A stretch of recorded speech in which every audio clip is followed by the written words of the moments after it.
करते हैं फ्रेंड्स। देखिए इंटरेस्टिंग पॉइंट है लेबर। लेबर मतलब आप जानते हो मजदूर।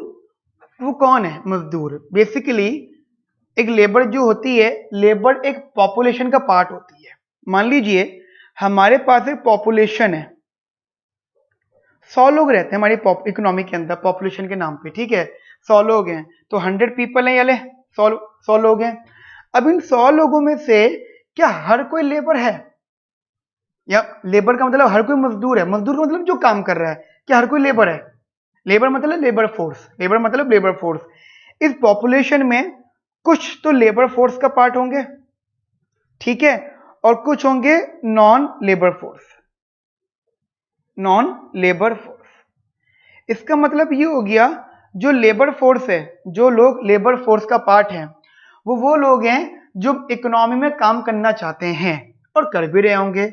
इट डजंट मैटर कि उन्हें काम मिल रहा है या फिर काम नहीं मिल रहा, ठीक है। मैं आपको ये सब चीजें इसलिए बता रहा हूं क्योंकि आप जब सेमेस्टर 2 में थे तो आपने क्लासिकल और केन्स की थ्योरी पढ़ी थी, जिसमें आपने बोला था in classical theory there was only voluntary unemployment, यानी लोग वहां पे जब काम नहीं करना चाहते थे तो ही काम नहीं करते थे, मतलब तभी काम उनको नहीं मिलता था, बेसिकली जब उन्हें खुद को नहीं करना होता था, ठीक है। दैट वाज वॉलेंट्री अनएम्प्लॉयमेंट, मेरी मर्जी में बेरोजगार हूं, उस टाइम ऐसा अनएम्प्लॉयमेंट था, यानी इनवॉलेंट्री अनएम्प्लॉयमेंट नहीं था in classical theory.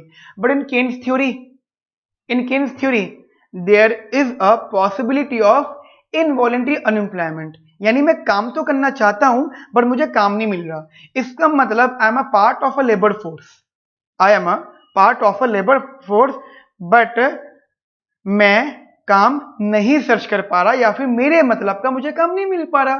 There is multiple reason, हो सकता है मेरे को मेरी वेजेस नहीं मिल रही हो सकता है मेरे को मेरे से कनेक्टेड काम नहीं मिल रहा हो। जैसे मुझे टीचिंग आती है, मुझसे कोई बोल रहा है कि भाई तुम फिजिक्स पढ़ा दो, तो मैं कैसे पढ़ाऊंगा फिजिक्स, मुझे तो इकोनॉमिक्स आती है, समझ रहे हो। तो जब तक मुझे इकोनॉमिक्स की जॉब नहीं मिलती तब तक मैं अनएम्प्लॉय, ठीक है। तो बेसिकली लेबर फोर्स भी दो पार्ट में डिवाइड हो जाएगी, एक एम्प्लॉयमेंट और एक unemployment. Employment denoted as N, capital N, और unemployment denoted as U, capital U. और जब अब इस एन को यू में ऐड कर दोगे, इस एन और यू को ऐड कर दोगे, then you will get entire labour force of the economy, ठीक है friends. Entire labour force of this economy that is N plus U, यानी employment and unemployment is equals to labour force. चाहो तो आप यहाँ पे बाल लगा सकते हो, आपकी मर्जी है, ठीक है friends. But friend what about non labour force? Guys non labour force are those people जिनकी उम्र, जिनकी एज बिलो 14 है एंड अबव 60 और रिटायरमेंट एज है, ठीक है। बेसिकली रिटायरमेंट एज से क्रॉस कर गए ये यानी ये वो लोग हैं जो इकोनॉमी में काम तो नहीं करते बट डिमांड कंफर्म करते हैं।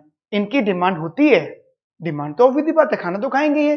14 साल से कम का बच्चा, 14 ईयर ओल्ड से कम का बच्चा है, गवर्नमेंट लीगली कहती है कि वो बच्चा मजदूरी वाला काम नहीं करेगा, मतलब लेबर जॉब नहीं करेगा वो, ठीक है।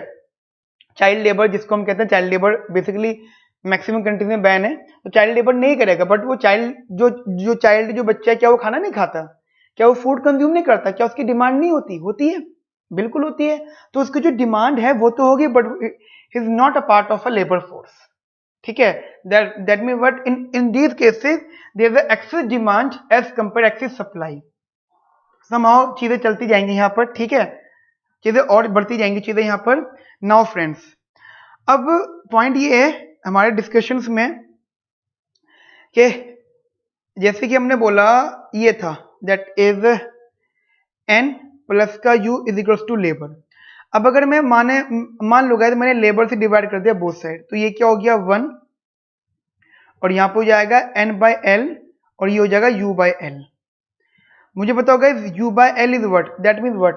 You is the amount of unemployed people, amount of unemployed people, ठीक है। And L means total availability of labour force. तो amount of unemployment people upon में total availability of labour force, then it becomes what? It becomes unemployment rate.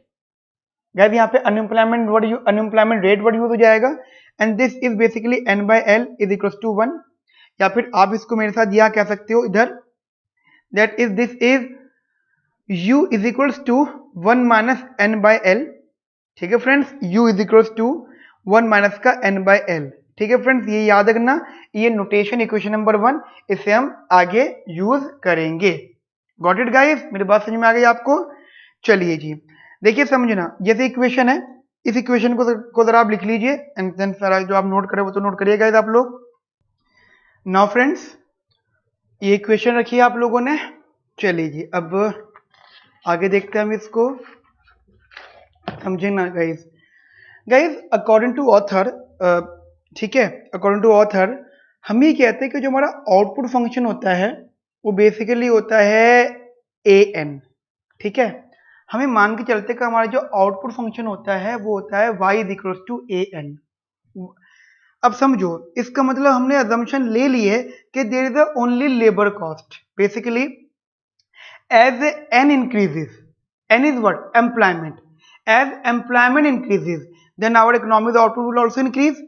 Basically यहाँ पे जो y है वो output है, प्रोडक्शन। जो यहाँ पे a है वो प्रोडक्टिविटी है, प्रोडक्टिविटी। और यहाँ पे जो n है वो एम्प्लॉयमेंट है। ठीक है फ्रेंड्स, और अकॉर्डिंग टू ऑथर हमने मान लिया कि जो प्रोडक्टिविटी है वो 1 है, दैट मीन 1। ठीक है, एक ही प्रोडक्टिविटी। इसका मतलब क्या हो गया कि y is equal to n हो गया, दैट मीन्स व्हाट?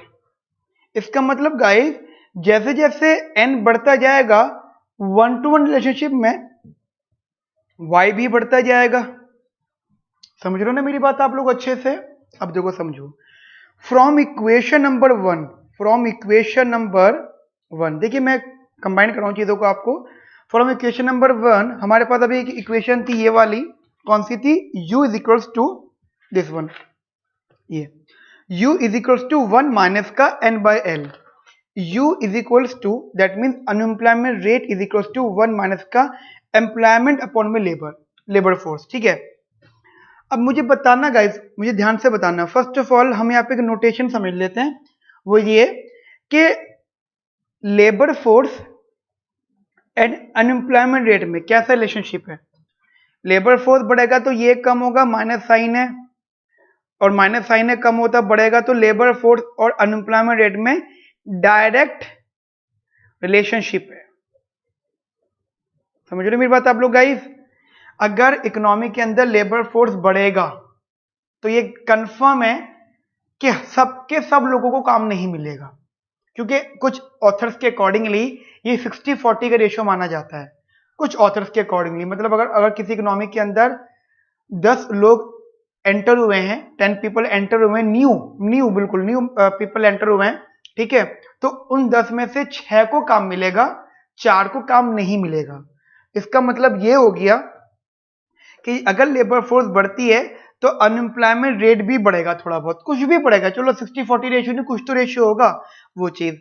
सिमिलरली ये तो चलो आप समझ गए होंगे, एम्प्लॉयमेंट एंड अनएम्प्लॉयमेंट रेट में इनवर्स रिलेशनशिप, वो तो चलो ठीक है, वो तो आप समझ गए होंगे इनवर्स रिलेशनशिप है यहाँ पर। बट मैं अब थोड़ा सा चेंज कर रहा हूँ चीजों को। मुझे बताओ y n के बराबर, अगर y n के बराबर और यानी n की वैल्यू में यहां पुट कर दूं, देन इट बिकम्स 1 माइनस का y बाय एल। समझ रहे मेरी बात आप लोग? इट बिकम्स 1 माइनस का y बाय एल। तो मुझे बताओ guys, y 1 minus y by L, so there is a basically what? Unemployment rate, ये output and unemployment rate, there is a inverse relationship. ठीक है ना गाइस?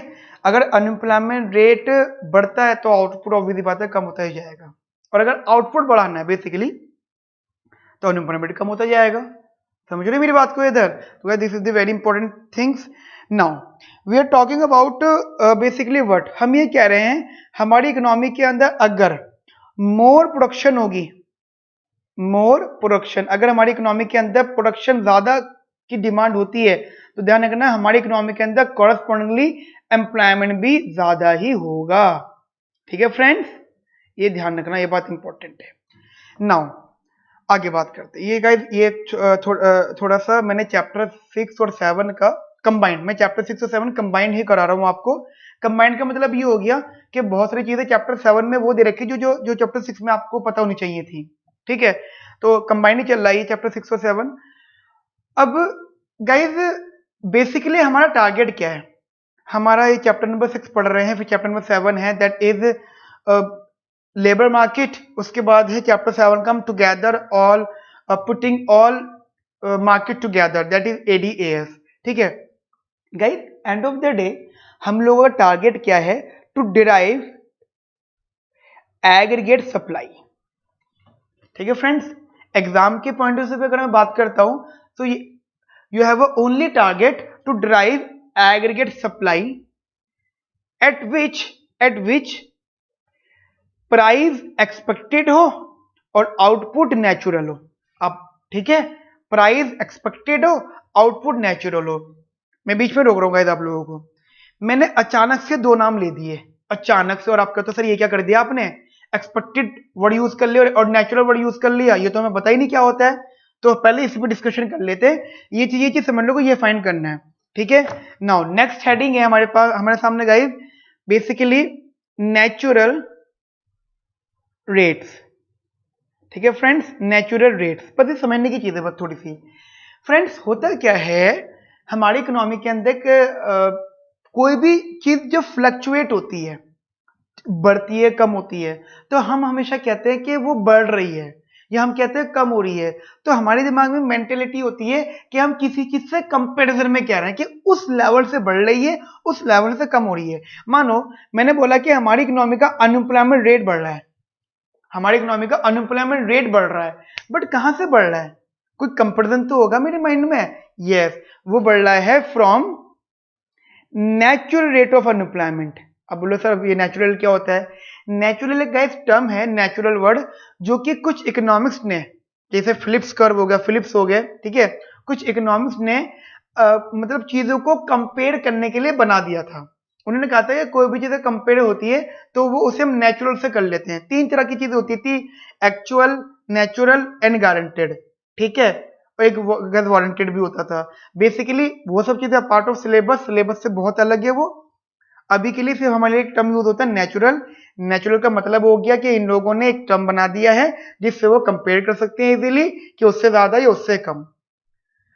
एज एन इकोनॉमिक्स अगर मैं दूसरी बात करूं तो कुछ ऑथर्स ने ये मान लिया था कि सब लोगों को एम्प्लॉयमेंट देना जरूरी नहीं है, कुछ लोगों को अनएम्प्लॉय भी रखो। यानी उन्होंने प्री डिसाइडेड किया, खुद डिसाइड किया, पहले प्री प्लानिंग थी, कुछ लोगों को अनएम्प्लॉयड रखो, कुछ लोगों को काम मत दो।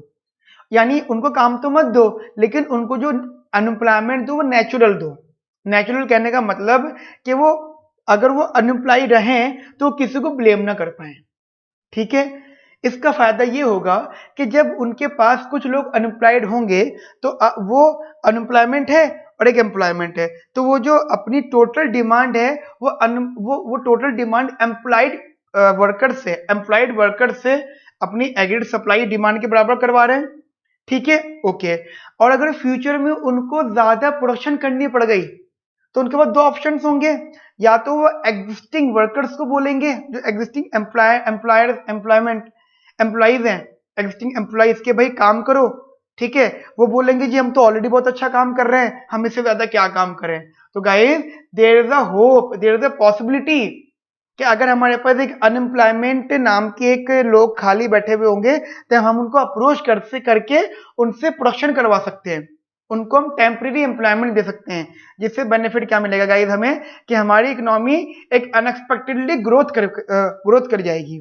ठीक है ना फ्रेंड्स, जस्ट एक एग्जांपल, आपका एग्जाम है, ठीक है, आपका एक एग्जाम है, अब आपके एग्जाम में 5 दिन है, पेपर में आपके 5 दिन है, तो कुछ बच्चे ऐसे हैं वो मान के चलते हैं कि 5 के 5 ही दिन है। ठीक है, तो अपने 5 दिन के हिसाब से प्रिपरेशन करते हैं। कुछ बच्चे हैं जो 5 को 5 नहीं बोलते हैं, वो कहते हैं हमारे पास 5 डेज नहीं है, हमारे पास 4 डेज है। समझ लो क्या कहना चाहते हैं, वो 5 डेज नहीं कहते, कहते हैं 4 डेज है, और वो अपना सारा वर्क 4 डेज में कन्वर्ट कर लेते हैं। जो पढ़ाई दूसरे फ्रेंड 5 दिन में कर रहे थे, उतनी ही पढ़ाई, उससे ज्यादा पढ़ाई वो 4 दिन में कर लेते हैं। फायदा क्या मिला, 4 दिन में पढ़ाई हो गई सारी। ठीक है, सारी पढ़ाई हो गई, अब एक दिन बच गया, एक दिन उनकी रिसोर्स है। वो उनके लिए पास रिसोर्स है। अब उस जो एक दिन का बचा हुआ रिसोर्स है, जो टाइम कॉस्ट है, जो टाइमिंग है उनके पास, उस डे को वो यूटिलाइज करेंगे कुछ और एक्स्ट्रा पढ़ने के लिए। ठीक है, सिमिलरली जो दूसरे लोग हैं जिन्होंने 5 को 5 डेज ही काउंट करा, तो आज डे 5 है और शाम तक वो रिवीजन ही कर रहे हैं या फिर कुछ भी कर रहे हैं, उनको कुछ एक्स्ट्रा पढ़ने का मौका ही नहीं मिला। तो कौन बेटर ऑफ गाइस, यहाँ पे कौन बेटर है? वो पर्सन बेटर है जो अपनी रिसोर्सेज का कुछ पार्ट रोक के चले। समझ रहे मेरी बात? तो and of the day what is the meaning of natural term? Natural term का मतलब हो जाता है कुछ चीजों को डिसाइड कर लेना। नेचुरल अनएम्प्लॉयमेंट का मतलब होता है कि कोई लोगों को अनएम्प्लॉयड रखना for the future purpose. Got it? चलिएगा टू द पॉइंट बात करते हैं। अनएम्प्लॉयमेंट रेट हो गया नेचुरल रेट, ठीक है, और नेचुरल एम्प्लॉयमेंट रेट हो गया, नेचुरल आउटपुट रेट हो गया। तो these are the 3 natural terms. ठीक है, natural unemployment, natural employment, natural output. ठीक है फ्रेंड्स। नाउ फ्रेंड्स, अब यहाँ पे जो टर्म्स हैं, अब यहाँ पे जो टर्म्स हैं कौन कौन से यूज होंगे? अगर हमें एग्रीगेट सप्लाई डिराइव करना है तो 2 बहुत इंपॉर्टेंट टर्म हमें यहाँ पे यूज करने हैं। कौन कौन से? एक यूज करना है वेज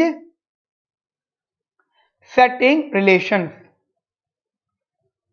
वेज सेटिंग रिलेशन। ठीक है ना फ्रेंड्स, क्या हमें क्या यूज करना है यहाँ पे? Wage setting relations. नाउ एक वेज सेटिंग रिलेशन और एक करना guys price setting relation, and from this हम लोग एएस को ड्राइव कर लेंगे।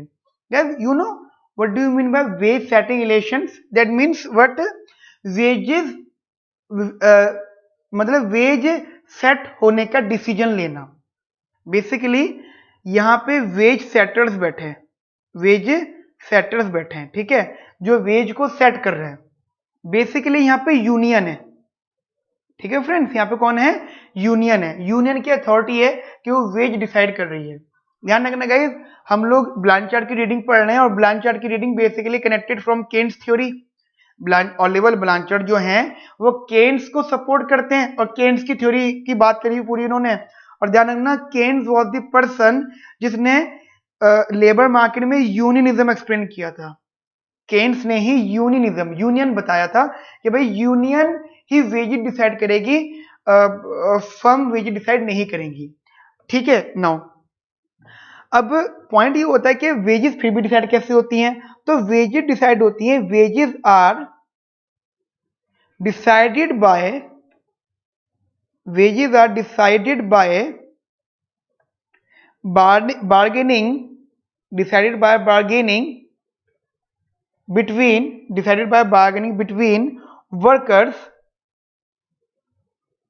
वर्कर्स मतलब यूनियन। ठीक है, यूनियन वर्कर्स को रिप्रेजेंट करती है। आपने सुना होगा ना वो यूनियन का प्रेसिडेंट, ठीक है, किसी फैक्ट्री के अंदर पुरानी मूवीज में होता था कि वो यूनियन का प्रेसिडेंट है, वो भी वर्कर ही होता है बट वो यूनियन को रिप्रेजेंट कर रहा होता है, वो नहीं, वो वर्कर्स को रिप्रेजेंट कर रहे होते हैं। तो जो एक वर्कर की वेट डिसाइड हो जाती है वो सबके लिए डिसाइड हो जाती है। वर्कर्स एंड फर्म्स, ठीक है ना फ्रेंड्स, वर्कर्स एंड फर्म्स। तो wages are decided by workers and firms और by the using of what? Bargaining. आप कहते हो सर बार्गेनिंग का मतलब क्या होता है? ऑब्वियसली बात है गाइस, बार्गेनिंग तो होती है, एक वर्कर है उसकी बार्गेनिंग पावर हाई हो सकती है और लो हो सकती है, बट उसकी बार्गेनिंग पावर किस चीज पे डिपेंड करती है? एक वर्कर की या एक फर्म की? देखो समझना गाइस, ऐसा बिल्कुल भी नहीं कि बार्गेनिंग पावर ओनली वर्कर की हो, नहीं गाइस, बार्गेनिंग फर्म की भी होती है। ठीक है, बार्गेनिंग फर्म की भी होती है, वर्कर भी होती है, वर्कर की भी होती है। बट यहाँ पे पॉइंट क्या है कि किस हिसाब से बार्गेनिंग ट्रांसफर होती है एक दूसरे पर। देखो अगर मैं वर्कर्स के पॉइंट ऑफ व्यू से सोचूं, समझना, सिर्फ सुनने की बात है इंपॉर्टेंट।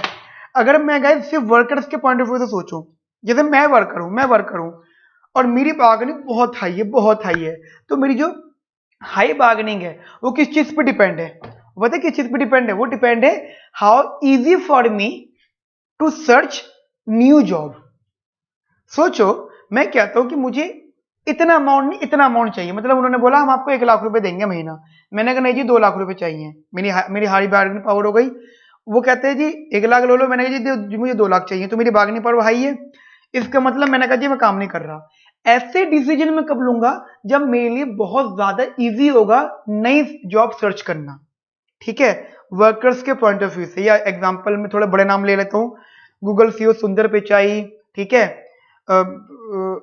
या ये जितने भी बड़ी बड़ी फर्म्स है उनके सीईओ जो होते हैं जिनसे बिजनेस बहुत ऊपर जाता है, उनकी सैलरी कैसे डिसाइड होती है? उनकी salary depend on them workers, जो वर्कर मतलब सुंदर पिचाई है उसके हिसाब से डिसाइड होती है। क्योंकि सुंदर पिचाई के लिए कितना आसान है ना जॉब ढूंढने की, नई दूसरी जॉब है ना, फटाक से कोई भी उसको हायर कर लेगा, इसलिए उसके लिए उसकी वेजेस बहुत अच्छी हैं, बहुत बढ़िया कमाता है वो, बहुत अच्छा। यानी आई थिंक मैंने लास्ट आर्टिकल पढ़ा था 2000 करोड़ से ज्यादा एनुअली उसकी इनकम है सुंदर पिचाई की, ठीक है। क्यों? क्योंकि बहुत इजी है सुंदर पिचाई के लिए, गूगल सीईओ है सुंदर पिचाई, बहुत इजी है उनके लिए नई जॉब सर्च करना है इसको छोड़कर, गूगल को छोड़कर, ठीक है ना फ्रेंड्स। तो how easy to search a new job का जो कंसेप्ट है वो डिपेंड बेसिकली बार्गेनिंग एक तो उस पर डिपेंड कर जाती है, उसके साथ साथ जो फर्म है, फर्म की बार्गेनिंग पावर किस पे डिपेंड करती है? फर्म की भी बार्गेनिंग पावर इसी चीज पे डिपेंड करती है, how easy to search a new worker या न्यू एम्प्लॉय, ठीक है। जैसे एग्जांपल दे रहा हूं, जो आपके पिज्जा हट्स होते हैं, मैकडोनल्ड्स होते हैं, जो जहां पे बेसिकली वेटर्स का काम करते हैं, अगर आपने कभी आप किसी नॉर्मल रेस्टोरेंट में हर एक महीने में जाओ, तो आप मतलब एक रूटीन बनाओ, 3-4 महीने का रूटीन बना लो, तो आप देखना आप 2-3 महीने बाद या 2-3 महीने के अंदर में ही आप मल्टीपल टाइप ऑफ पर्सन देख लोगे वहां पे, मतलब डिफरेंट फेसेस देखोगे आप वेटर्स का। आपको एक वेटर 2-3 महीने तक लगातार दिख जाए ऐसा पॉसिबल नहीं होगा। हाँ, एक बहुत बड़ा रीजन एक अलग हो सकता है, बट वहां पे क्या है, जैसे मैकडोनल्ड है, पिज्जा हट है, यहाँ पे वर्कर्स चेंज होते रहते हैं। क्यों? क्योंकि there is a easiest way, ठीक है, बहुत इजी है मैकडोनल्ड के लिए, पिज्जा हट के लिए अपने वेटर्स वाले वर्कर्स को रिप्लेस करना। How easy to replace our workers, क्योंकि उनका ढेर एप्लीकेशन बड़ी होती है, ढेर एप्लीकेशन कि भाई हमें जॉब दे दो, हमें जॉब दे दो, ठीक है ना। या फिर कितना जो यूनिवर्सिटीज है आपको एडमिशन देते हुए कितने नखरे करती हैं, परसेंटेज हाई रखती हैं, है ना। क्यों ऐसा क्यों होता है? और प्राइवेट यूनिवर्सिटी में बच्चे की बार्गेनिंग होती है, और गवर्नमेंट यूनिवर्सिटी में जहाँ पे ऑब्वियस बात है, जहाँ पे परसेंटेज हाई लगती है, वहां पे यूनिवर्सिटी बहुत ज्यादा एटीट्यूड में रहती है। क्यों? How easy to replace a student, तुम नहीं आ रहा है तो दूसरा आ जाएगा, दूसरा तो तीसरा आ जाएगा, बहुत सारे बच्चे भी लाइन में, बहुत उन्हें फॉर्म भरा है, ठीक है ना फ्रेंड्स। तो ध्यान रखना, bargaining is a very important concept, ठीक है फ्रेंड्स। चलिए जी आगे बात करते हैं हम लोग यहाँ पर। नाउ हम कहते हैं फैक्टर्स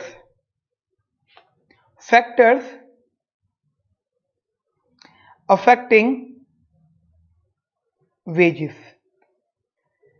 गाइस एक चीज बता रहा हूं मैं अभी आपको पढ़ा रहा हूं, ठीक है, पढ़ाते हुए पूरा का पूरा डिस्कशन कर रहा हूं, लिखवा कुछ नहीं रहा मैं आपको, अभी नहीं लिखवा रहा, थोड़ा सा लिखवाऊंगा, लेकिन गाइस ध्यान रखना अभी मैं पढ़ा रहा हूं। आफ्टर दैट जब ये चैप्टर 6 और 7 दोनों हो जाएंगे, ठीक है, उसके बाद में रीडिंग्स के जो नोट्स हैं, जो बेसिकली हमने नोट्स बनाए आपके लिए, जो आप पेपर में लिखोगे, वो पूरे नोट्स भी मैं एक बार डिस्कस करूंगा, और वो नोट्स एज इट इज आपको ट्रांसफर हो जाएंगे, ठीक है फ्रेंड्स। तो ध्यान रखना, लिखने से बेटर एप्लीकेशन समझो मेरे से, ठीक है ना फ्रेंड्स। तो लिखाई हम कम करेंगे और आपको नोट्स सारे आ जाएंगे, सारे के सारे। एंड वेरी वेरी इंपॉर्टेंट, जो नोट्स आपके पास आएंगे वो भी मैं डिस्कस करूंगा, सिर्फ वो फिर ओनली नोट्स डिस्कशन क्लास होगी, उसमें सिर्फ बोलूंगा लिखूंगा कुछ भी नहीं, ठीक है फ्रेंड्स। नाउ फ्रेंड्स, जो वेज है which is a function of what, अब सोचो हमारी वेज है, मतलब मैंने बोला जी मेरी वेज है, अब मेरी वेज किस किस चीजों पर डिपेंड करेगी? मेरी वेज डिपेंड करेगी कि मैं कौन सा गुड बना रहा हूं बेसिकली, है ना। एग्जांपल है कि मैं अगर एक मोबाइल फोन बना रहा हूं जिसका नाम एप्पल है, ठीक है, जिसका नाम एप्पल है वाला मोबाइल फोन बना रहा हूं मैं, तो ऑब्वियसली बात है मेरी तो वेज बहुत हाई हो जाएगी, ठीक है। प्लस चलो एक तो एप्पल है क्योंकि अच्छी चीज अच्छी, मैं अभी बना रहा हूं, क्या वो अभी बिक रहा है? क्या वो अभी बिक रहा है? नहीं बिक रहा, वो कब बिकेगा? फ्यूचर में। वो कब बिकेगा मेरे बच्चों? फ्यूचर में। तो जब फ्यूचर में कोई गुड बिकेगा, उससे जो प्राइस मिलेगा, that means our revenue of a commodity से जो प्राइस मिलेगा, that is expected price, not actual price. उस टाइम जो मिलेगा वो एक्सपेक्टेड मिलेगा, क्योंकि आज डिसाइड कर रहा हूं मैं, ठीक है। मानो मैंने ये पेन बनाया और मैं इसकी वेज डिसाइड कर रहा हूं, मैं कहूँ मुझे वेज इतनी चाहिए और मैं ये वाला पेन बनाऊंगा, तो ये पेन बनाने का पीरियड अभी है, और ये जो बिकेगा इससे जो रेवेन्यू आएगा वो कुछ टाइम के बाद की बात है। तो अगर मेरा वेज इसके प्राइस पे डिपेंड है, जो कि आप जानते हो, आपको शायद पता होगा, जो वेज होता है बेसिकली VMPL इसके गुड्स के प्राइस पे डिपेंड करता है। लेकिन कौन सा प्राइस? करंट प्राइस नहीं, कल बिकेगा ना ये, तो इसका है एक्सपेक्टेड प्राइस। ठीक है फ्रेंड्स, एक्सपेक्टेड प्राइस यानी PE। Similarly function of two things, and function हो गया कौन कौन सी चीज होगा? सोचो गाइस, वेजेस, वेजेस किस किस चीजों पर डिपेंड करती हैं? वेजेस डिपेंड करती है इकोनॉमी का अनएम्प्लॉयमेंट रेट पर। सोचो हमारी इकोनॉमी के अंदर अनएम्प्लॉयमेंट रेट 6.3% से बढ़कर 7.4% हो गया। पहले लोग मतलब 6.3% लोग अनएम्प्लॉय थे ऑल 125 करोड़ पॉपुलेशन में से, टोटल लेबर फोर्स में से, basically not a population, labour force में से 6.3% लोग अनएम्प्लॉयड थे, और अब 7.4% लोग अनएम्प्लॉयड हो गए। इसका मतलब हो गया कि लोगों में पता लग गया कि यार जॉब कम होती जा रही है, लोग अनएम्प्लॉय होते जा रहे हैं। इसका मतलब ये हो जाएगा कि अगर कोई भी वर्कर, मान लो कोई भी वर्कर, समझना ध्यान से, कोई भी वर्कर अगर हाई वेज डिमांड करता है और उसको पता है कि मार्केट में अनएम्प्लॉयमेंट रेट हाई है, तो उसको ये मालूम है कि उसे हाई वेज नहीं मिलेगी, उसे मालूम है उसे हाई वेज नहीं मिलेगी।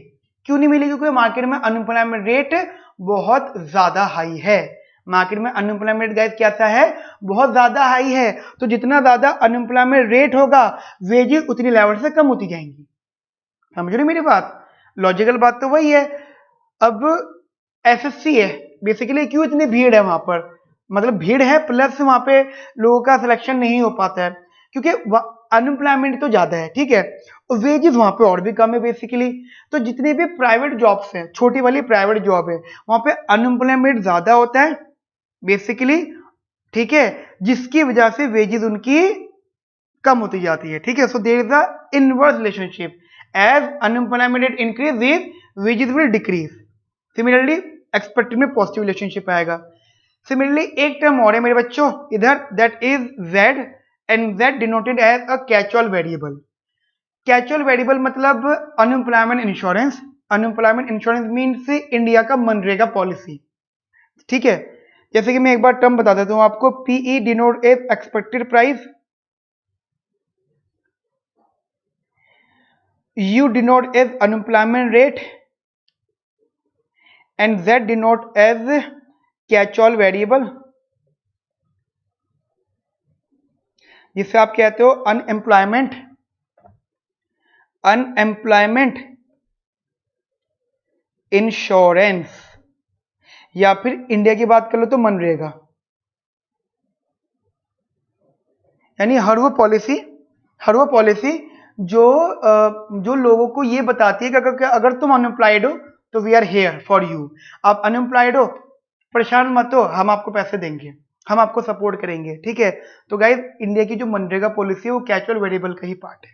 ठीक है फ्रेंड्स, सोचो जितना ज्यादा कैचुअल वेरिएबल बढ़ता जाएगा, जितना ज्यादा लोगों को ये महसूस होता जाएगा कि कोई फर्क नहीं पड़ता अनएम्प्लॉय होने से, गवर्नमेंट है हमें पालने के लिए, जितना ज्यादा ये स्टेटमेंट बढ़ता जाएगा, उतने ज्यादा गाइस इकोनॉमी के अंदर वेज बढ़ता जाएगा। क्यों? बार्गेनिंग है। सोचो मनरेगा में लोगों को मिल रहे हैं 1000 रुपए रोज पर डे। ठीक है, एग्जाम्पल दे रहा हूं मैं, मनरेगा में ऑब्वियसली बात है काम करवाते हैं लोग, मनरेगा में 1000 रुपीज पर डे मिल रहा है। ठीक है, ओके, वही सेम वर्कर बाहर जॉब लेने गया, जब बाहर जॉब लेने गया तो उसको बोलने जी 800 रुपए, 800 रुपीज पर डे, वो कहता है जी नहीं कर रहा। समझ रहे हो? क्यों? एटीट्यूड उसका, दैट इज उसकी बार्गेनिंग पावर। कहता है जी 1000 रुपए तो मुझे मनरेगा वाले दे रहे हैं। ठीक है, जहां पे कोई टेंशन ही नहीं, जहां पे कोई लंबी लाइन ही नहीं, जहां पे सीधे जाओ काम करो और पैसा लो घर आओ, तो उसके क्या होगा? वो एटलीस्ट 1000 में काम करेगा, अदरवाइज 1000 से ऊपर ही मांगेगा। Got it guys? मेरी बात समझ में आ गई आप लोगों को बहुत अच्छे से? तो basically casual variables, unemployment rate और expected price, these are the 3 factors which affect the W wage. और बेसिकली W को डायरेक्ट अफेक्ट नहीं कर रहे हैं, पहले ये तीनों फैक्टर बार्गेनिंग को अफेक्ट कर रहे हैं, and after bargaining it will affect the wages. ठीक है गाइस, नाउ अब इसको एक बार नोट कर लीजिए अच्छे से। ठीक है, चलिए नाउ तो फ्रेंड्स आगे बात करते हैं हम लोग यहां पर। तो अब ये देखना, जैसे कि एग्जाम्पल हमने यहाँ पे रखा था W is equal to P E function of u comma Z. ठीक है friends, W is equal to P E function of u comma Z. मैंने क्या किया, मैंने यहाँ पे W बाय पी ई करा और ये फंक्शन रहा f of u comma Z. और जहां तक आप जानते हो कि अनएम्प्लॉयमेंट का और वेजिस का, समझना, अनएम्प्लॉयमेंट रेट का और वेजिस का कैसा रिलेशनशिप था फ्रेंड्स, बताओ जी कैसा रिलेशनशिप था, इनवर्स। ठीक है जी, कैसा था, इनवर्स, नेगेटिव रिलेशनशिप था। तो अब अगर मैं यहां पे एक डायग्राम बनाता हूं, यहां पे रखा मैंने u और यहां रखा मैंने W बाय पी ई। ठीक है फ्रेंड्स, यहां रखा मैंने u और यहां रखा मैंने W बाय पी ई। इसका रीजन क्या है, देखो समझना, y एक्सिस पे हम लेते हैं रियल वेज, x एक्सिस पे लेते हैं हम लोग अनएम्प्लॉयमेंट रेट। ठीक है फ्रेंड्स, मुझे बताओ there the inverse relationship between real wage and unemployment rate, so that हमने इसको डायग्राम बनाया। This is the downward sloping diagram. ठीक है फ्रेंड्स, तो guys this is the downward sloping diagram, इसे बोलते हैं वेज सेटिंग रिलेशन। अब एक समझने वाली बात इंटरेस्टिंग ये है कि हमारे पास टोटल फैक्टर्स कितने थे वेज को अफेक्ट करने वाले, या फिर वेज को भी काउंट कर लो, wage, W, expected price, unemployment rate और कैजुअल वेरिएबल। तो वेज, एक्सपेक्टेड प्राइस और अनएम्प्लॉयमेंट रेट, इनको तो मैंने यहाँ पे प्लॉट कर दिया, वेज भी आ गया, एक्सपेक्टेड प्राइस भी आ गया, अनएम्प्लॉयमेंट रेट भी आ गया। लेकिन क्या रह गया, बताओ जी क्या रह गया गाइस, ओनली जेड नहीं आया, कैजुअल वेरिएबल नहीं आया। और कैजुअल वेरिएबल नहीं आने का मतलब हो जाता है कि जो कैजुअल वेरिएबल है ना, ये हमारी इकोनॉमिकल वेरिएबल नहीं है। नाम को तो ये वेरिएबल लिखा हुआ है, बट ये ऐसा है जो चेंज नहीं होगा, कांस्टेंट रहेगा। और अगर ये चेंज भी होगा ना, तो ये अपने अकॉर्डिंग चेंज होगा। ठीक है, अगर ये चेंज भी होगा तो ये अपने अकॉर्डिंग चेंज होगा। ठीक है ना friends, now so this is downward sloping diagram, but जो z है वो कांस्टेंट है, अगर वो चेंज होता है तो वो अपने ही फैक्टर से चेंज होगा। ठीक है, चलिए गाइस अब थोड़ा सा यहाँ पे मैं बता देता हूँ आपको, एक थोड़ी सी ब्रीफ थ्योरी है। तो उस थ्योरी को मैं, जैसे कि मैंने बताया था कि मैं आपको थ्योरी लिखवाऊंगा नहीं, क्लास में टाइम वेस्ट नहीं करूंगा, डिस्कस करूंगा।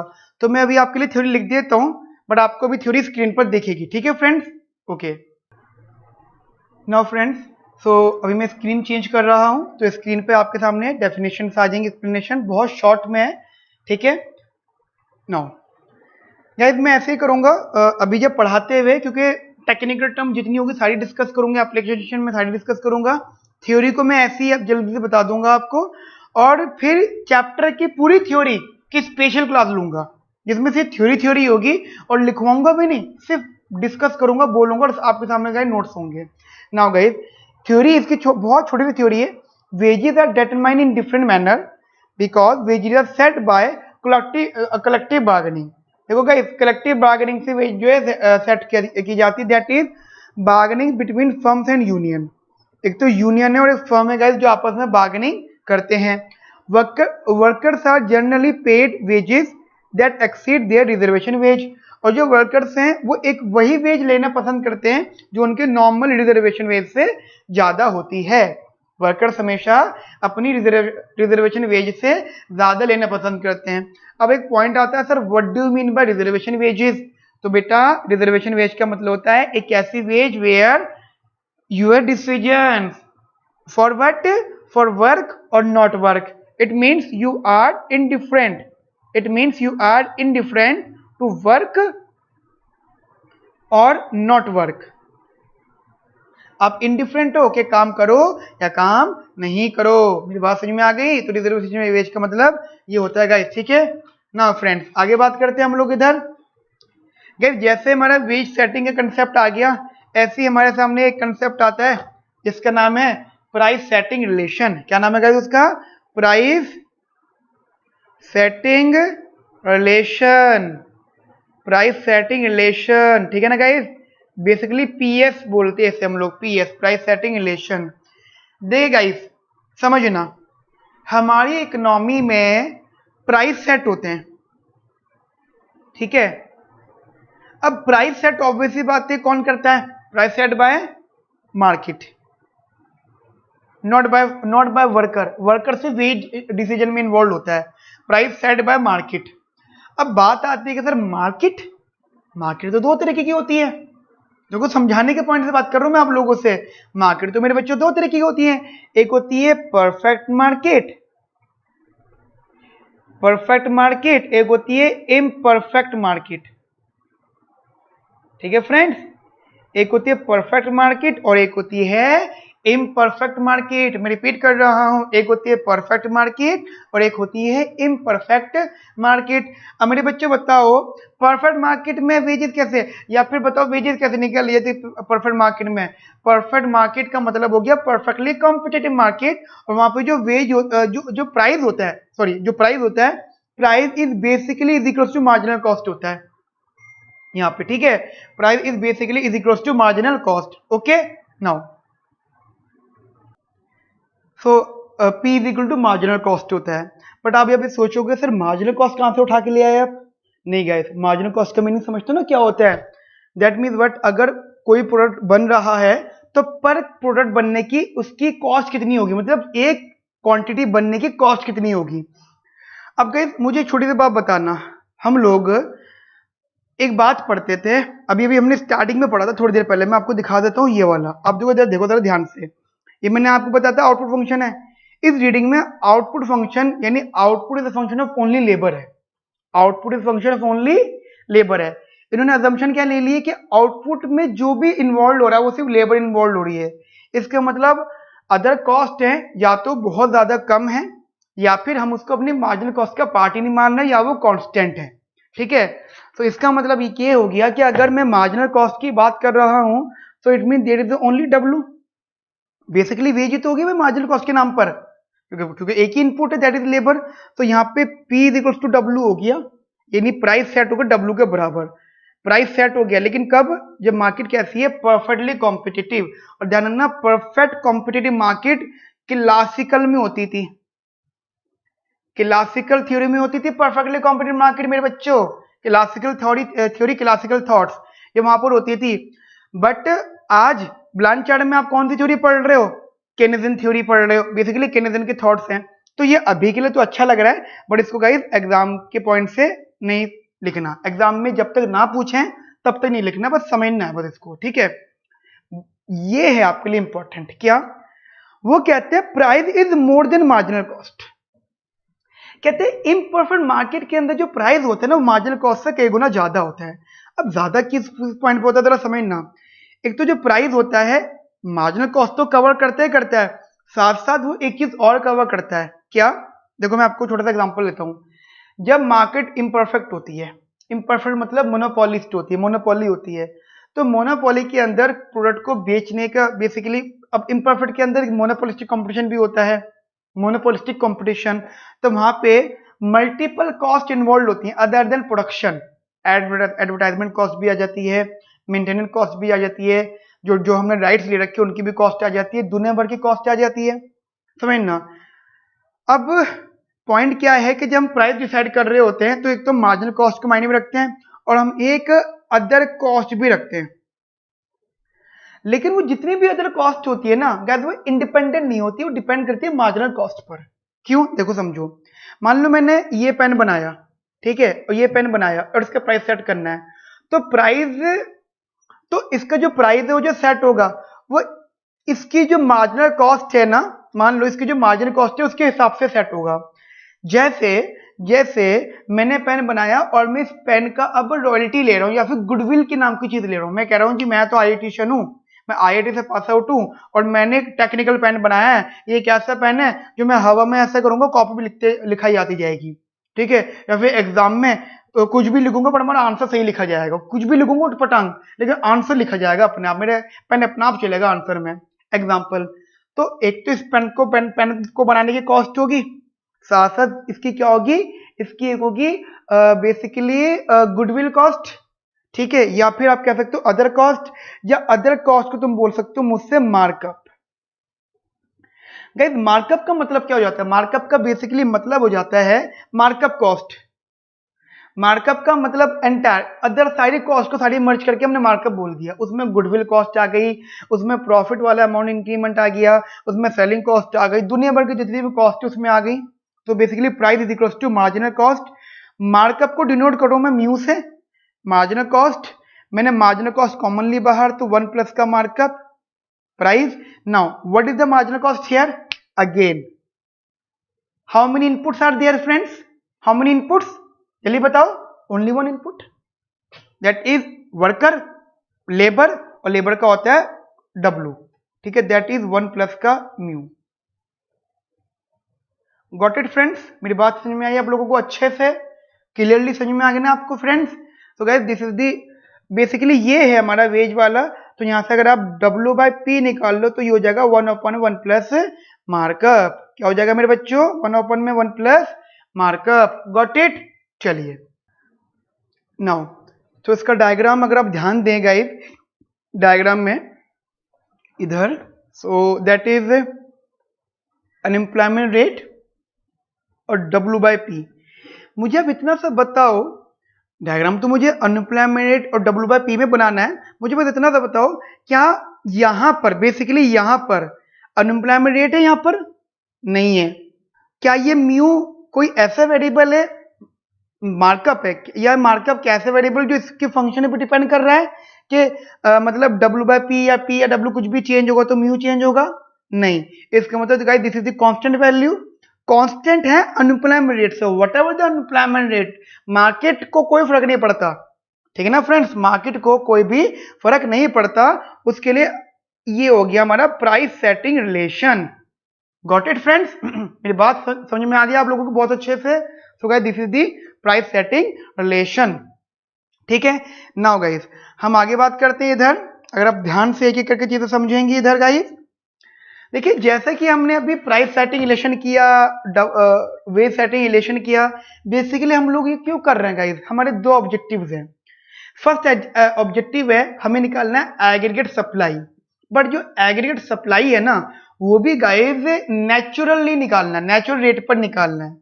इसका मतलब हो गया कि हमारा जो फर्स्ट मोस्ट ऑब्जेक्टिव है natural level, basically natural level निकालना है हमें, natural level of output,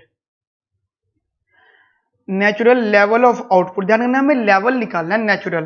that means what, जितने भी इकोनॉमिक पैरामीटर्स हैं सबको नेचुरल में कन्वर्ट कर लेना है। जैसे एग्जांपल, छोटा सा एग्जांपल मैं आपको दे रहा हूं, मुझे बताइए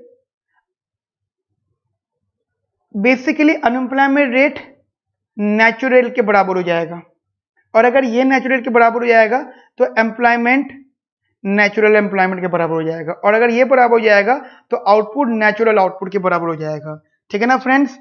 नाउ गाइस हमारे पास इसको सॉल्व करने के लिए दो रिलेशंस थे, एक WS और एक PS, यानी एक था प्राइस वेज सेटिंग रिलेशन और एक था प्राइस सेटिंग रिलेशन। मैं रिपीट कर रहा हूं, एक था वेज सेटिंग रिलेशन और एक था प्राइस सेटिंग रिलेशन, ठीक है ना फ्रेंड्स? मेरी बात समझना बहुत ज्यादा ध्यान से। यहां पर तो जो वेज सेटिंग रिलेशन है, यहां पर जो वेज सेटिंग रिलेशन है उसकी वैल्यू थी W/PE is equal to F of U, Z, और जो प्राइस सेटिंग है वो थी W/P is equal to 1 plus का म्यू। समझ रहे हो मेरी बात आप लोग इधर गाइस अच्छे से? Real veg W/PE and W/P, ठीक है। दोनों में डिफरेंस बताओ मेरे बच्चों, बताओ दोनों में डिफरेंस क्या है? इधर डिफरेंस क्या है? PE, इधर P, ठीक है, इधर डिफरेंस है P, इधर PE इधर P है। इसका मतलब वेज सेटिंग एक्सपेक्टेड प्राइस पर डिपेंड करता है, एक्सपेक्टेड प्राइस पर, और प्राइस सेटिंग एक्चुअल प्राइस पर। समझ में आई मेरी बात आप लोगों को? वेज सेटिंग एक्सपेक्टेड प्राइस पे डिपेंड करता है और प्राइस सेटिंग एक्चुअल प्राइस पे डिपेंड करता है। अब मुझे एक बात ये बताओ, जब हम अपनी इकोनॉमी के अंदर हर चीज नेचुरल पर लेकर आनी है, नेचुरल का मतलब हो जाता है कि एक ऐसा इक्विलिब्रियम लेकर आना है जहां पे इकोनॉमी खुद कहते हैं कि हम चाहते हैं कि लोग अनएम्प्लॉय हो, हम चाहते हैं कि अब आउटपुट एक लिमिट टच करे, हम चाहते हैं कि हमारी फ्लक्चुएशंस मालूम हो कि कहां से चेंज हो रही है। तो इसका मतलब हमें कुछ असम्पशन लेनी पड़ेंगी। ऑब्वियस सी बात है, मैं कहता हूं कि मेरा आउटपुट जो है एक नेचुरल आउटपुट है, मान लो ये नेचुरल आउटपुट है, मेरा आउटपुट इससे कम है, ये इससे ज्यादा है, तो कहीं ना कहीं गाइस प्राइस भी अफेक्ट हो रहा होगा। अगर इनमें नेचुरल लग रहा है तो प्राइस में क्या लगता है, एक्सपेक्टेशन। तो नाउ इफ वी एज्यूम, अगर मैंने एज्यूम कर लिया P is equals to P E, guys मेरी अजम्पशन है, और अजम्पशन भी क्यों नहीं होनी चाहिए guys, end of the day कभी ना कभी तो मेरी एक्सपेक्टेशन रियलाइज होंगी। आज मैं सोच रहा हूँ कि मुझे वो चीज अचीव करनी है, या मेरे प्रोडक्ट का प्राइस ये होगा, या आज मैं आपको इकोनॉमिक्स ऑनर्स पढ़ा रहा हूँ, आज मैं एग्जांपल ये फीस ले रहा हूँ, फ्यूचर के पॉइंट से फीस सोची हुई है जी, इतनी भी फीस लूंगा एक दिन में, बच्चे देंगे मेरे को, तो कभी तो मेरी एक्सपेक्टेशन रियलाइज होंगी, तो ही तो हम काम करते हैं। तो बेसिकली इसे कहते हैं expectations are realised. Basically price, एक तो इसको मैं बता दूं क्या कहते हैं, प्राइजेस आर परफेक्टली गेस, या तो आप इसको ये कह सकते हो कि प्राइजेस परफेक्टली गेस हो गए, या फिर आप कह सकते हो expectations are realised, expectations are realised. ठीक है ना फ्रेंड्स, एक्सपेक्टेशंस आर रियलाइज्ड। ठीक है, ध्यान से समझना, जितनी चीजें मैं बॉक्स में बनाता हूं सब चीजें इंपॉर्टेंट होती हैं। प्राइजेस आर परफेक्टली गेस्ड और expectations are realised, expectations realised करेंगी। अब गाइस समझना मेरी बात ध्यान से, जब ये सब चीजें हो जाएंगी इसका मतलब क्या होगा, इसका मतलब हो जाएगा यहाँ का जो W/PE था वो PE बन गया, और यहाँ का जो W/P था वो वही का वही है, यानी f ऑफ ये u, z, और ये है 1/1 प्लस का मार्कअप। ठीक है ना फ्रेंड्स। अब आप अगर इन दोनों का डायग्राम कंबाइन करके बना दो फ्रेंड्स, ये this is unemployment rate, this is W/P। Logical तो PE और P दोनों ही आएगा, बट W/P रखा क्योंकि हमने इज इक्वल टू बोल दिया है। तो गाइस देखिए, this is our WS relation and this is our price setting relation. ठीक है friends, this is our WS relation and this is our price setting relation. Got it? So what is the guys, what is this point? This point is known as natural rate of unemployment and this point is known as what guys? मुझे बताओ, ये हो गया natural rate of unemployment और ये हो गया basically आपका आप इसको कुछ भी कह सकते हो, that is W/P स्टार। ठीक है, जहां पे जो P है ना, P is equals to PE। ठीक है फ्रेंड्स, ध्यान रखना, ये जो P है वो P is equals to PE है, ये बात अच्छे से ध्यान रखना। नाउ फ्रेंड्स थोड़ा सा डिस्कशन कर लेते हैं इससे रिलेटेड, इसकी शिफ्टिंग्स पर। ठीक है फ्रेंड्स, आप पहले अच्छे से इसको नोट कर लेना वीडियो पॉज करके। मैं बस इतना कह रहा हूं कि मान लो मैंने डायग्राम दोबारा से यहां बनाया आपके लिए, ये और W/P, ठीक है, ये और ये। ठीक है फ्रेंड्स, ये ठीक है ना फ्रेंड्स, तो ये टर्म आ गया, नेचुरल रेट ऑफ अनएम्प्लॉयमेंट आ गया और W/P आ गया। अब जस्ट मेरा एक छोटा सा क्वेश्चन है, मैं पूछ रहा हूं कि व्हाट आर द फैक्टर्स, वो कौन कौन से फैक्टर्स हैं जो मेरे डायग्राम को शिफ्ट करेंगे, यानी reasons of shifting, reasons of shifting, reasons of shifting. ठीक है ना फ्रेंड्स, बताओ कौन कौन से फैक्टर्स होंगे वो, बताओ गाइस। मैं आपको बता देता हूं, मैं आपको यहीं से बता देता हूं, ये दो पॉइंट्स थे मेरे पास, ये वाले WP और U यूज हो गया, और यहाँ पे WP ये यूज हो गया। कौन कौन से यूज नहीं हुए, एक Z यूज नहीं हुआ और एक मार्कअप यूज नहीं हुआ। ठीक है, कौन कौन से यूज नहीं हुए फ्रेंड्स, एक Z यूज नहीं हुआ और एक मार्कअप यूज नहीं हुआ। इसका मतलब क्या हो गया, इसका मीनिंग क्या हो गया मेरे बच्चों बताओ, इसका मतलब शिफ्टिंग के रीजन से एक तो Z और एक markup. So these are the reasons, these are the main factors behind shifting of the both curves. End of the day हमें हमें पता लगाना है कि नेचुरल रेट ऑफ अनएम्प्लॉयमेंट कैसे अफेक्ट हो रहा है। ठीक है फ्रेंड्स, कैसे कैसे ये अफेक्ट हो रहा है, मेरी बात समझना ध्यान से इधर। वो मैं ये कह रहा हूं आप लोगों से कि लेट सपोज, देखो Z क्या था, Z बताओ Z क्या था, Z था casual variable, that was unemployment insurance, that means what, India की मनरेगा पॉलिसी या फिर किसी भी कंट्री की वो पॉलिसी जो वहां के लेबर को सपोर्ट करती है। वो ये कहते हैं कि लोग परेशान मत हो, हम लोग आपको सपोर्ट करेंगे अनएम्प्लॉयमेंट रेट में भी। बेसिकली ये developing country, under developing country, socialist economy, basically वहां होती है सब चीजें गाइस, ठीक है।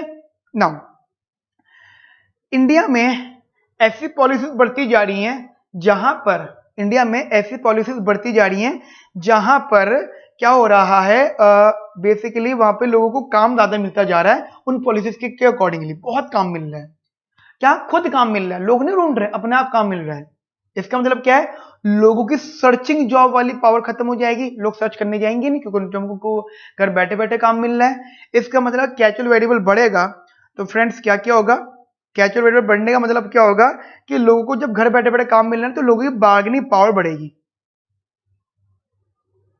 यानी how easy for the worker to search a new job, basically if there is a work from home वाला पॉलिसी, तो घर बैठे बैठे काम हो रहा है तो जी भर के लोग आ रहे हैं, ठीक है, तो बार्गेनिंग पावर बढ़ेगी और बार्गेनिंग पावर बढ़ने की वजह से उसकी बेसिकली वेज डिमांड बढ़ेगी, और जब वेज डिमांड बढ़ी तो क्या होगा फ्रेंड्स, तो बेसिकली W/P बढ़ेगा, और जब W/P बढ़ेगा तो WS shift to where, shift to right, and जब W/P या W ये जो वेज सेटिंग शिफ्ट होगा तो automatically natural rate of unemployment rate बढ़ जाएगा।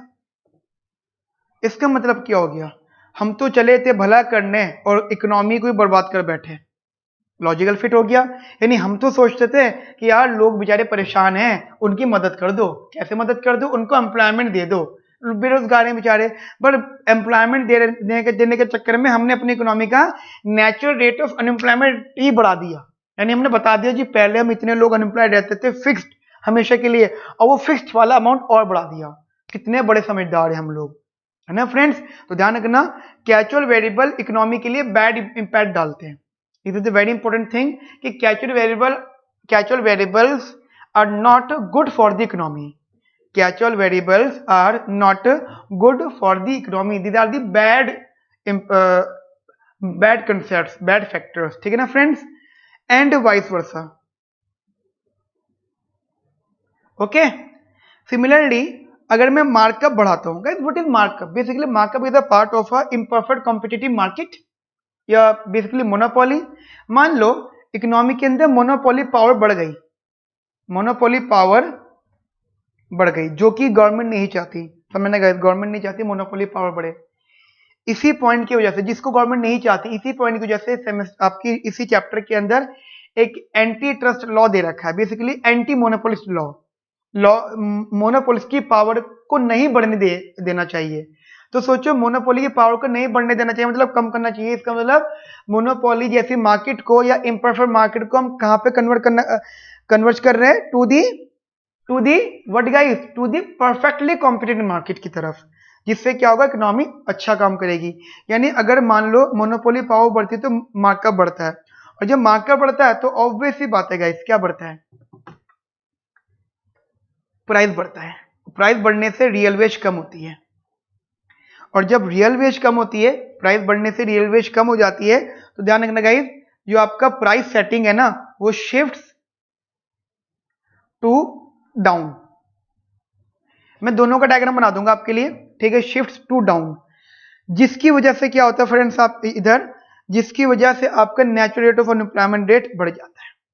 अब सोचो मोनोपोली ने अपनी पावर बढ़ाई थी बस, बट पता नहीं क्यों अनएम्प्लॉयमेंट रेट बढ़ गया। इसी चीज की वजह से गवर्नमेंट मोनोपोली की पावर को बढ़ने नहीं देती। अब एग्जाम में क्वेश्चन आता है ना, ध्यान रखना, क्वेश्चन इंपॉर्टेंट है। दिस इज द एप्लीकेशन जो मैंने आपसे डिस्कस करी है। नाउ जरा डायग्राम भी देख लेता हूं मैं, पहले जेड वाला डायग्राम बता देता हूं मैं आपको। ये था, ये U और ये W/P, गाइस ये उधर शिफ्ट हो जाएगा तो ये यहां से यहां आ जाएगा, ठीक है, अनएम्प्लॉयमेंट रेट बढ़ गया। सिमिलरली इसका अगर मैं यहां बना देता हूं W/P और ये अनएम्प्लॉयमेंट रेट, ये यहां था, ये यहां था, ये PS, ये WS, ये अनएम्प्लॉयमेंट रेट इधर था नेचुरल, PS जो है कम हो गया, बेसिकली यहां से यहां आ गया। तो दैट मीन्स व्हाट, क्या होगा, natural rate of unemployment rate बढ़ जाएगा। तो natural rate of unemployment rate बढ़ रहा है इन दोनों ही केसेस में, कब, जब कैजुअल वेरिएबल्स बढ़ाया जा रहा है या फिर अनएम्प्लॉयमेंट मार्कअप बढ़ाया जा रहा है, ठीक है ना फ्रेंड्स। मेरी बात समझ में आ गया आप लोगों को बहुत अच्छे से। नाउ फ्रेंड्स एक छोटा सा नोट है, बस वो समझ लेते हैं यहाँ पर। देन फिर हमारी क्लास यहाँ पे वाइंड अप हो जाएगी। एक छोटा सा नोट समझ लेना। बेसिकली उस नोट का मतलब ये है, बस इतना सा है कि इफ अगर हमारा एक्सपेक्टेशन रियलाइज हो जाता है, अगर हमारा एक्सपेक्टेशन रियलाइज हो जाता है, प्राइस जो है एक्सपेक्टेड हो जाता है, सबसे पहले एक्सपेक्टेशन रियलाइज होगी तो गाइज आपको जो अनएम्प्लॉयमेंट रेट है ना वो नेचुरल बन जाएगा। और अगर आपका अनएम्प्लॉयमेंट रेट नेचुरल बन जाता है तो आपका एम्प्लॉयमेंट नेचुरल बन जाएगा। और आपका अगर एम्प्लॉयमेंट नेचुरल बन जाता है देन आपका आउटपुट नेचुरल बन जाएगा। बात समझ में आगे मेरी गाइज आप लोगों को अच्छे से? मेरी बात क्लियर है? आपको क्लियर है? तो गाइज ये हम अभी हमारा भी यहाँ पे चीजें खत्म हो गई हैं। That is chapter number 6 entire chapter. अभी मैं नेक्स्ट क्लास के अंदर चैप्टर नंबर 7 पढ़ाऊंगा पहले, उसके बाद में दोनों ही चैप्टर्स का नोट्स मैं आपसे सिर्फ उस लेक्चर में सिर्फ नोट डिस्कस करूंगा मैं आपसे, ठीक है ना फ्रेंड्स? और वो नोट्स एज इट इज आपके पास आ जाएंगे, ठीक है फ्रेंड्स? तो आज की क्लास में हम लोगों ने चैप्टर 6 ऑफ लेबर मार्केट करा है। तो आप लोग मुझसे डाउट पूछ सकते हैं, मुझे कॉल कर सकते हैं, मुझे व्हाट्सएप कर सकते हैं, मैसेज कर सकते हैं, या मेरे सोशल मीडिया पे कहीं भी आप मुझसे कनेक्ट हो सकते हैं। एंड गाइस अच्छे से पढ़ो, बहुत बढ़िया से पढ़ो, कोई भी डाउट हो, ठीक है? इकोनॉमिक्स पढ़ रहे हो, अच्छा सब्जेक्ट ऑप्ट किया है आपने, तो एटलीस्ट 3 साल, अभी जितने साल बच्चे हैं, 2 साल बच्चे हैं आपके पास बेसिकली, 1.5-2 साल जो भी हैं, तब तक अच्छे से इकोनॉमिक्स को पढ़ लेते हैं, ठीक है ना फ्रेंड्स? पूरा मैंने कंसेप्ट आपको बता दिया था। कोई डाउट होगा मुझे बता दीजिएगा, ठीक है? Have a nice day. Thank you friends.